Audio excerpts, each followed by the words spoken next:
Hey, Kelly. Hey, how are you? I am so good. Nice to see you, and I'm loving that backdrop. But before we even get chatting, let me first introduce you. Hello, everyone. This is going to be a great day. We're going to have a quick chat with one of my very dear friends, Miss Kelly Kay. And Kelly is a life coach and wellness practitioner whose main goal is to bring people out of pain and help them to connect with their wildness. I love that. No matter where life takes her, she is the most at home when she is with her horses.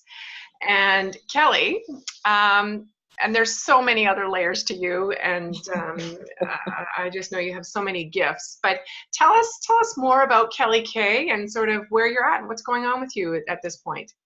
Well, my business, I call it a eclectic or schizophrenic business because I started out many years ago. I was a Reiki master. I've been a Reiki master even before Reiki was kind of something people even talked about because it was woo-woo and Reiki, scary. what's that? Yeah.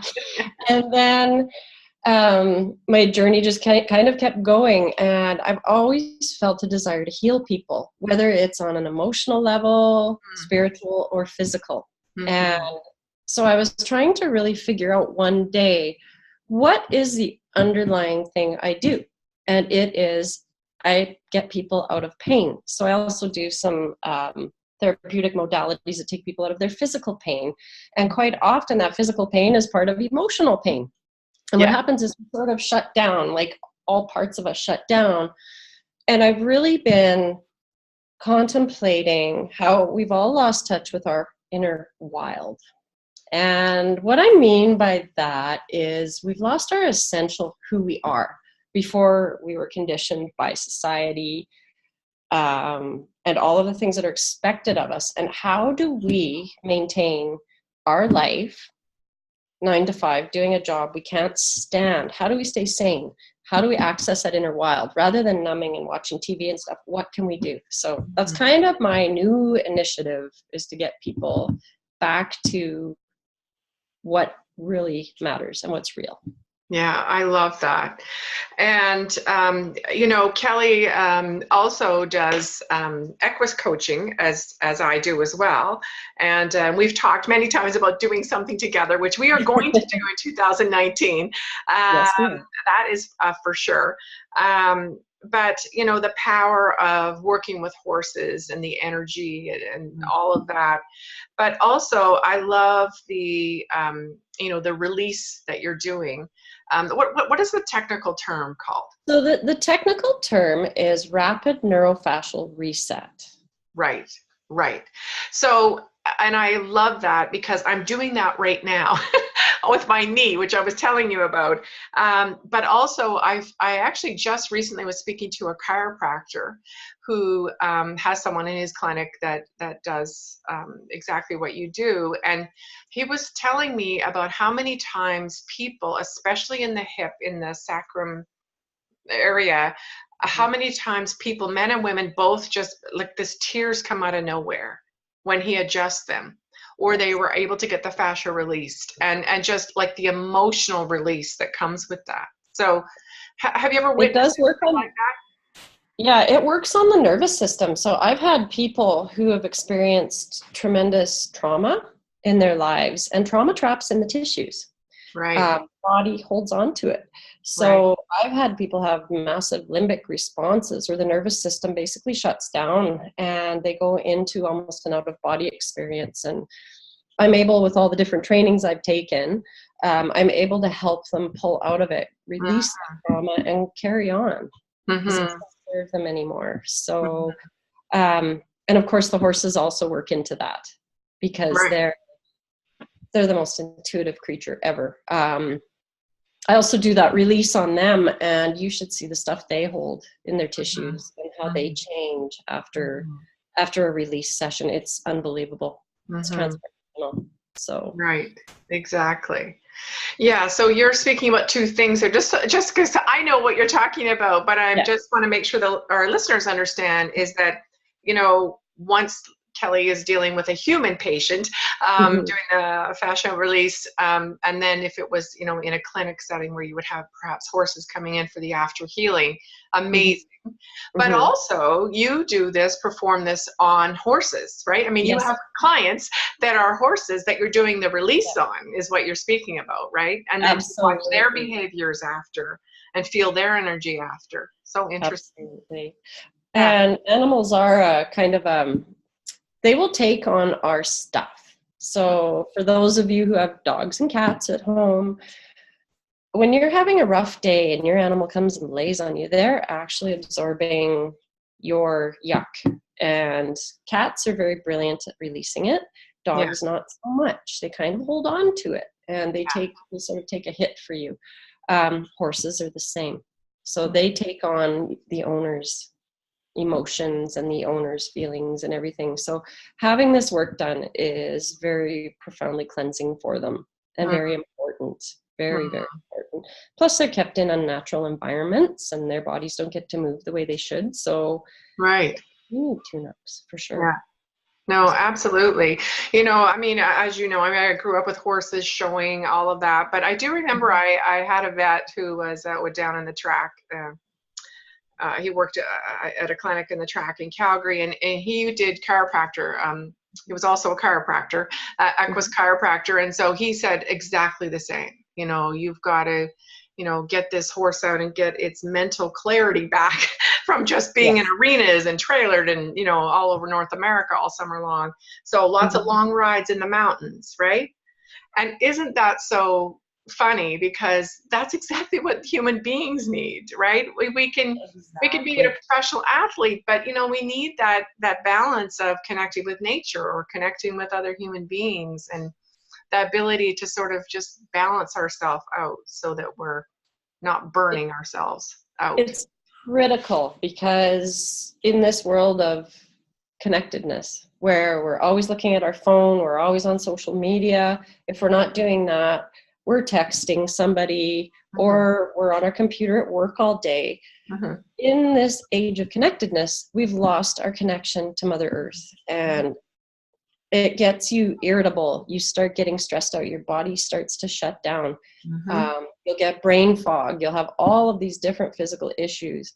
And getting out and moving is critical for your body. First of all, sitting is the death of many people. And how many people sit at the desk, sometimes 10, 12 hours a day? Yeah.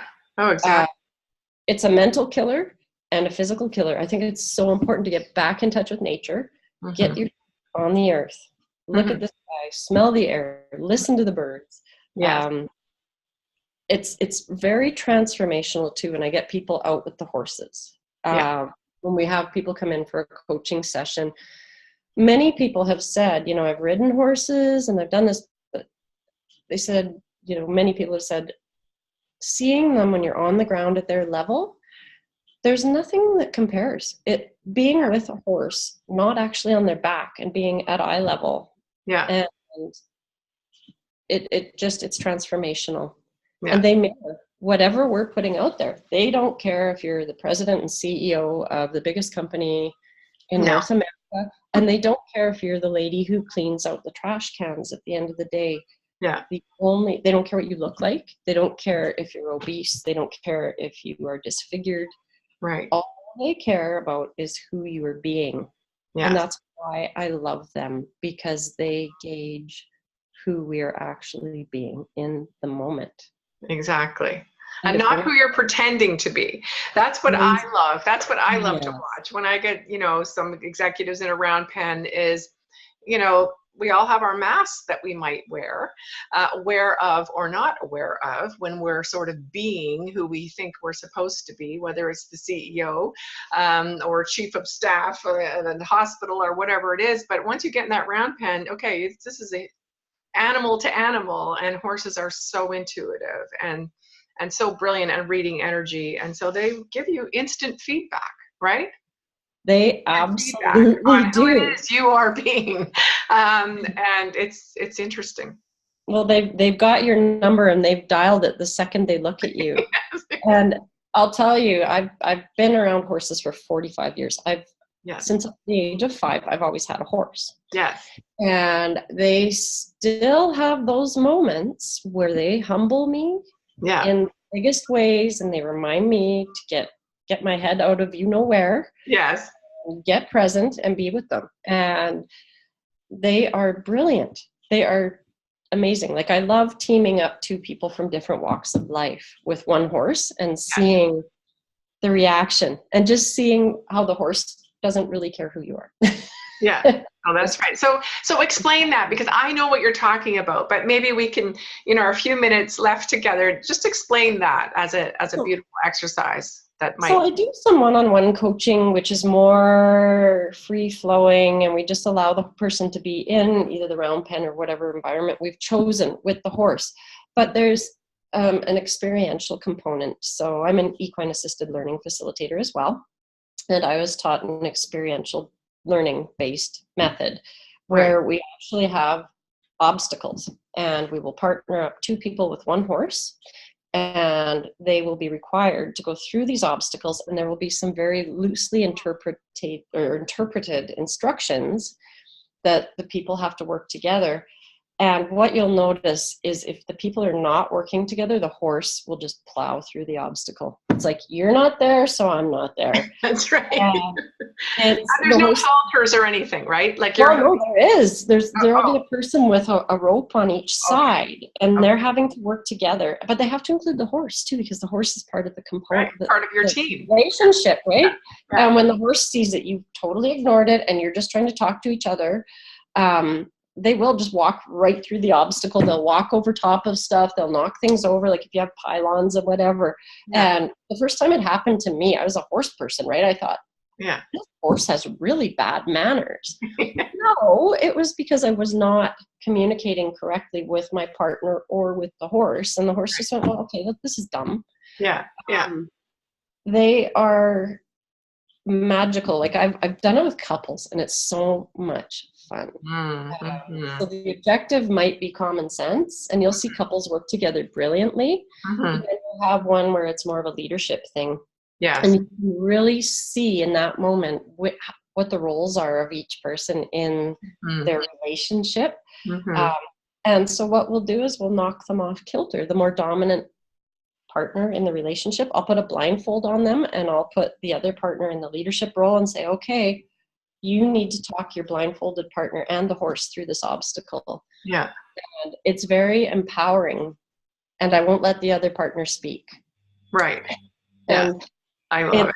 It is brilliant. Just even the horses, how they tell the people, it's magical. And then we do a brief at the very end and talk about what their impressions were and things I observed and what they got from it. And people find it transformational. It's fun. It's intimidating. It's kind of a little bit of everything. It's incredible.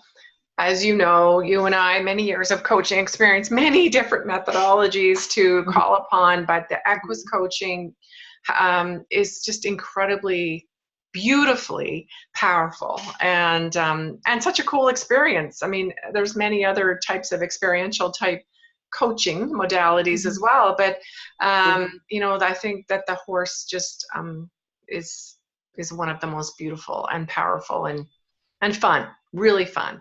It is. So I love it sets people outside of their comfort zone, first of all, and it sort of opens them to a vulnerable state that they wouldn't otherwise be able to attain just in a group work with other people. I think the horse really knocks down the barriers. They're magical. They have a certain something that speaks deeply to people's hearts. Yeah, I agree. I agree with that. Yeah. Well, wonderful. Well, as you know, I like to keep my podcast short and sweet and meant to be more of a coffee chat. And so, Kelly, thank you for this. And it's so good to see you and hear your voice. And I can't wait to see you. I hope I can see you in the spring at least. Come up and stay a couple of days and have a visit and really catch up.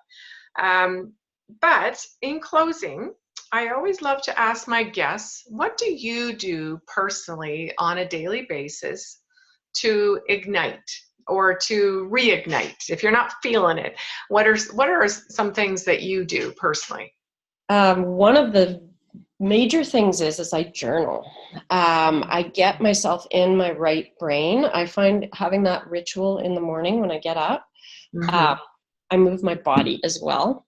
Yeah. I think sitting around being sedentary doesn't help. I get out in nature. Those three things kind of get me motivated and kind of get me to start, just kind of start the day on a right note, because it's really easy to get kind of disconnected. And I plan. I always, I'm one of these people who I have 800,000 ideas. Yes. So what I'll try entrepreneur. Oh yeah. And there's shiny object. Yeah. Yeah, exactly. Squirrel, right? That's me. That's right. But I could do that. I could have a business like that. So I try and write a list of the things I want to accomplish too, because I find if I don't list things, and sometimes I'll think I'm not accomplishing anything, and then I look at my list and I'll go, oh God, I got like 10 things off my 20 item list. So I think just really that keeps me on point and gets me feeling the passion again. Podcasts are another thing, just like people who light me up. I like to listen to, like, hey, your podcast, I'm not even trying to promote yours, but I feel like when you listen to inspiring, motivated people, it kind of gets you in that space where you want to actually get something done. So, and being around like-minded people is huge. If you're Debbie Downers or people who drain you all the time, you're not. They'll just suck the life out of you and you won't have any motivation. So get your axe out. They gotta go. They gotta go. You gotta really put out your intentions for the day. Having intention is huge. You have to have goals and plans. If you sit there and just go, I don't know, I'll just let the universe look after it, well, nothing will ever happen. No, exactly. And the universe is confused, right? Yes. You need to tell, put it out there what it is you want. So I love those things, Kelly. And those were a lot of things, not just 3 things, which I love. Thank you. I know, sorry. Delivery. That's me. Overachiever. I love you. What can I say? That's wonderful. And, I think that, a lot of people say nice words and they say all of these same things, but actually doing it, right? Like actually taking, even if it's 5 minutes to journal, I love Julia Cameron, from The Artist's Way, of the just 12 minutes of free flow writing. And it can be in bullet points. It can be anything. It is magical. I mean, if you commit to do that for 2 weeks, just that alone, you'd be amazed. I mean, what really comes out of that, right? And some of it might be your to-do list or adding to your list that you're going to chip away at slowly. Some of it may be how you're really feeling underneath. If you're just free flow, it's just for you and no one else, not even your coach. It's just for you. So I love those kinds of things, and for sure connecting to nature. And if it's possible to get your feet on the ground. And sometimes, you may not do that in the snowy, wintry months, but, just getting out and feeling the energy and letting that ground you is fabulous. And of course, you and I would probably add to that animals in your life. Oh, huge. You guys have the wild kingdom, but, just, connecting, and being so blessed to have the horses right there in your backyard. How wonderful is that? So, very, very blessed. Yeah. This is an absolutely beautiful place to be every day. Wonderful. Wonderful. So with that, Kelly, thank you so much. And maybe just tell the listeners where they could find you if they want to check into you. Well, you can check me out on my webpage at kellykcoaching.com. I also have a page on Facebook, Kelly K Coach, or you can connect with my personal. I have a lot of people on there, and they get to see kind of an authentic glimpse of what I do, like the trips in the mountains with the horses. And so I ride too. So like there's lots of kind of cool things I put on there. So I always answer people if they do message me. So yeah, absolutely. Very approachable. Wonderful. Wonderful. And that's Kelly, spelled with a Y, just like mine, and last name K, K-A-Y. So KellyK.com, right? KellyKcoaching.com. Kelly K Coaching. Sorry, Kelly. Yeah. I just wanted to make sure the spelling was right. So Kelly, K-A-Y, coaching.com. Fantastic. Well, thanks so much, buddy. I love you, and so great to see you. Enjoy your day, and enjoy your day, everyone else. And you know what I always say, get out there and ignite those around you. Help the world catch fire, and let's change things up together. Take good care. Have a great day. Bye-bye.